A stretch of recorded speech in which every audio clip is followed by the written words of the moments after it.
Hello दोस्तों, एक बार फिर से आपका स्वागत है कॉम्पिटिटिव जोन में। तो चलिए आज की वीडियो में जो है हम चर्चा करने वाले हैं कि 1956 के बाद बनाए गए नए राज्य एवं संघ शासित क्षेत्र के बारे में। तो अगर इससे पहले मैं ये बताना चाहूँगा, अगर आपने हमारे पहले वीडियो को नहीं देखा है तो प्लेलिस्ट में वीडियो पड़ी हुई है, जाइए और जाके वहाँ पहले उसको देखिए, क्योंकि उसमें मैंने इससे पहले वाले जो हैं उनकी चर्चा की गई है, जिसमें कि भारत में केंद्र शासित प्रदेशों एवं राज्यों के उदय के विषय में बात किया गया है, जहाँ ब्रिटिश प्रांत और देशी रियासतों के विषय में बात की गई है। साथ ही यहाँ फजल अली आयोग के विषय में भी बात किया गया है। तो मैं ये कहूँगा कि अगर आप ये वीडियो देख रहे हैं तो इसको देख लीजिए, लेकिन उसको भी देखना बहुत ज़रूरी है, क्योंकि शुरुआत वहाँ से है। तो आज की इस वीडियो को जो है हम वहाँ से आगे कंटिन्यू बढ़ाएंगे। तो चलिए और आगे बढ़ते हैं और जानते हैं कि 1956 के बाद भारत में बनाए गए नए राज्य एवं संघ शासित क्षेत्र को 1956 में व्यापक स्तर पर राज्यों के पुनर्गठन के बाद भारत के राजनीतिक मानचित्र में व्यापक विविधता व राजनीतिक दबाव के चलते परिवर्तन की आवश्यकता महसूस की गई। भारत भा, भाषा या सांस्कृतिक एकरूपता एवं अन्य कारणों के चलते दूसरे राज्यों से अन्य राज्यों के निर्माण की मांग उठी। अब क्या हुआ कि 1956 के बाद जो है कि जब बहुत सारे राज्य और केंद्र शासित प्रदेश के पुनर्गठन हो गया, तो फिर जो है अन्य राज्यों में भी क्या हुआ कि राजनीतिक और मानचित्र में बदलाव आ गया। तो उसके कारण अन्य राज्यों का कहना हुआ कि भाषा और सांस्कृतिक आधार पर उन्हें भी अलग राज्य बना दिया जाए। तो इस तरह बढ़ते हैं आगे, और है कि महाराष्ट्र और गुजरात। तो बात पहले हम महाराष्ट्र और गुजरात की करते हैं।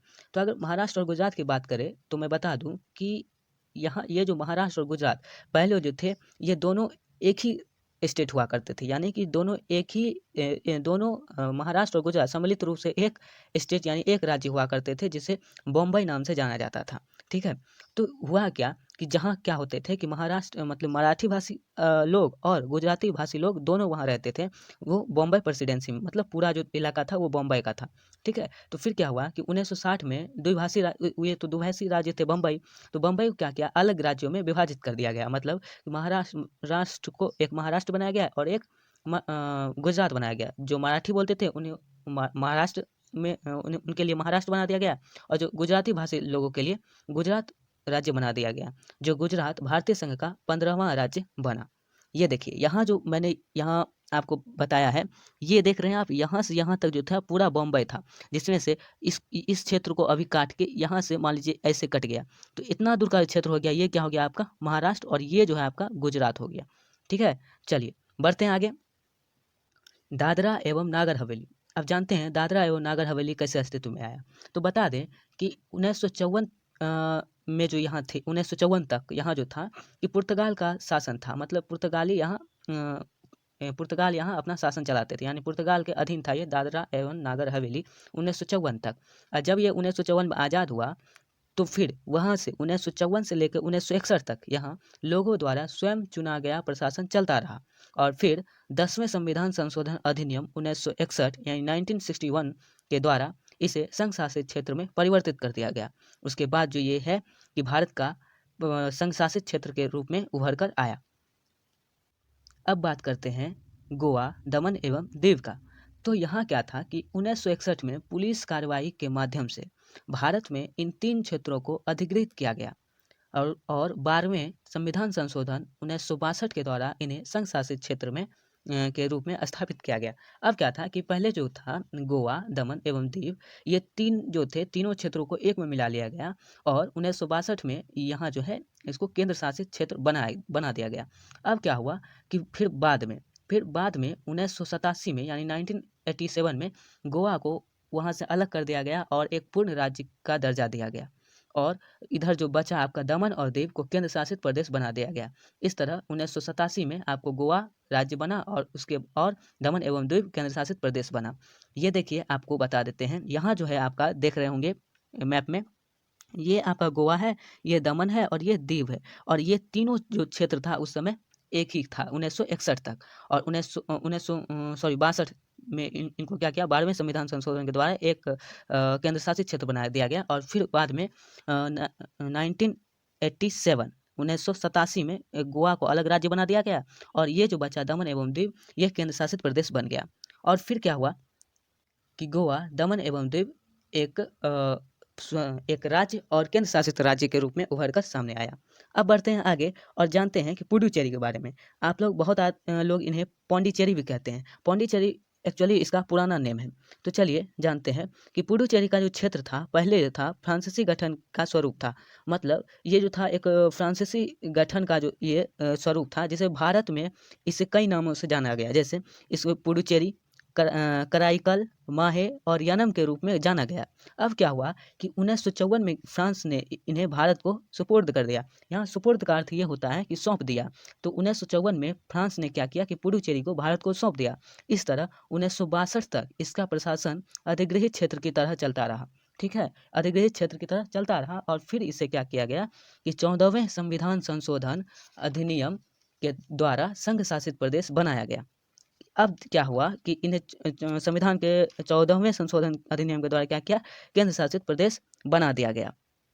ये देखिए आपको, ये हो गया हमारा पुडुचेरी, ये हो गया हमारा पुडुचेरी। ठीक है, और इसे किस किस नाम से जाना गया, तो आपको यहाँ जाना गया यनम, कराईकल, पुडुचेरी और माहे। ठीक है, तो ये जो हमारा क्षेत्र है वो क्या है, पुडुचेरी है, जो वर्तमान में केंद्र शासित प्रदेश है।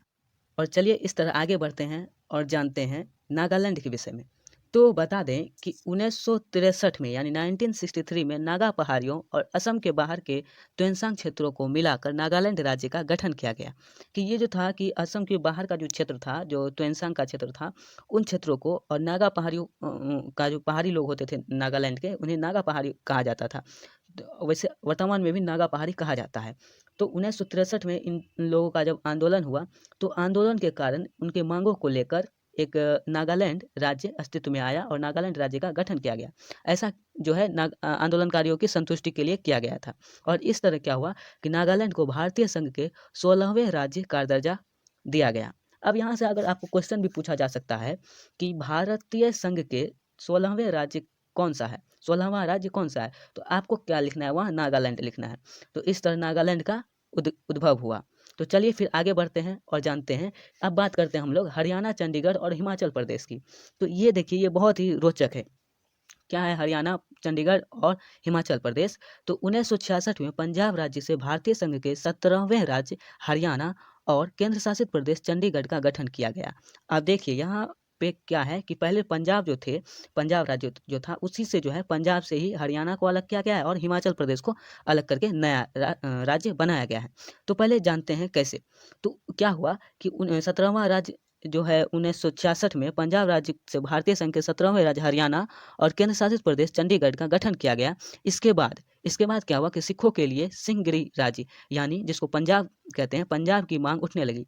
अब सिखों का कहना था कि हमें पंजाब चाहिए, तो पंजाब की मांग उठने लगी। जिसका नेतृत्व कौन कर रहे थे, इस आंदोलन का नेतृत्व कौन कर रहे थे, तारा सिंह कर रहे थे। ठीक है, तो फिर क्या हुआ कि शाह आयोग 1966 की सिफारिश पर अब क्या हुआ कि पंजाबी भाषी क्षेत्र जो थे, जहाँ पंजाबी भाषा बोले जाते थे, उनको पंजाब राज्य एवं हिंदी भाषी क्षेत्र को हरियाणा राज्य के रूप में स्थापित किया गया एवं उससे लगे पहाड़ी क्षेत्र जो था उसको केंद्र शासित राज्य हिमाचल प्रदेश का रूप दिया गया। अब जानिए कैसे उस समय जो थी हिमाचल प्रदेश जो था हमारा, वो केंद्र शासित प्रदेश बन गया था। ठीक है, और फिर 1971 में जो है हिमाचल प्रदेश को पूर्ण राज्य का दर्जा दिया गया और फिर बाद में 1971 में हिमाचल प्रदेश को पूर्ण राज्य का दर्जा दिया गया, जो भारतीय संघ का 18वां राज्य बना। अब देखिए मैप में समझिए, मैप में क्या है कि मैंने मैप यहाँ दिया है। ये जो हमारा पंजाब है, देखिए यहाँ 1951 में, 1954, 1956 और फिर क्या है 1966 है ना। तो अब देखिए यहाँ पंजाब हो गया, ये भी पंजाब और ये पंजाब, और यहाँ देखिए पंजाब पहले कैसा था, यहाँ इस क्षेत्र से लेकर ऐसे ऐसे यहाँ तक, इस क्षेत्र यहाँ तक था। फिर क्या हुआ, यहाँ से हिमाचल प्रदेश, ये क्षेत्र हिमाचल प्रदेश का और ये क्षेत्र, और फिर बाद में हिमाचल प्रदेश को ये और ये तीनों मिल गया। तो इतना दूर जो था हिमाचल प्रदेश हो गया और फिर पंजाब से कट गया हरियाणा और हरियाणा ये क्षेत्र में आ गया यहाँ, और ऊपर जो बचा वो सिखों के लिए पंजाब बचा। तो इस तरह क्या हुआ कि तीनों राज्य का गठन हुआ। यहाँ एक बात और गौर करने वाली बात है, यहाँ से भी एक क्वेश्चन निकल रहा है। क्वेश्चन क्या निकल रहा है कि यहाँ जिस तरह नागालैंड के विषय में बताया गया कि 16वें राज्य का दर्जा दिया गया, उस तरह अगर क्वेश्चन पूछा जाता है कि भारतीय संघ का 18वां राज्य कौन बना, तो आप क्या कहेंगे, हिमाचल प्रदेश। ठीक है, तो आज का वीडियो बस यहीं समाप्त करते हैं और फिर आपसे मिलते हैं अगले वीडियो में। देखिए, अगर आपको वीडियो अच्छा लगा है तो आप वीडियो को लाइक कीजिए, कमेंट कीजिए और सब्सक्राइब कीजिए। अगर आपको ये वीडियो बहुत ही अच्छा लगा है, अगर आप इंटरेस्टेड हैं, तो आप बेल आइकन भी प्रेस कर सकते हैं। तो चलिए फिर आपसे अगले वीडियो में मिलते हैं। लेकिन सुनिए, यहाँ ये पूरी अभी ख़त्म नहीं हुई है, क्योंकि अभी और भी राज्य बाकी रह गए हैं, जिसे हम लोग अगले वीडियो में कवर करेंगे। तो देखते रहिए और शेयर करते रहिए दोस्तों के बीच। तो चलिए आपसे फिर मिलते हैं अगले वीडियो में। धन्यवाद।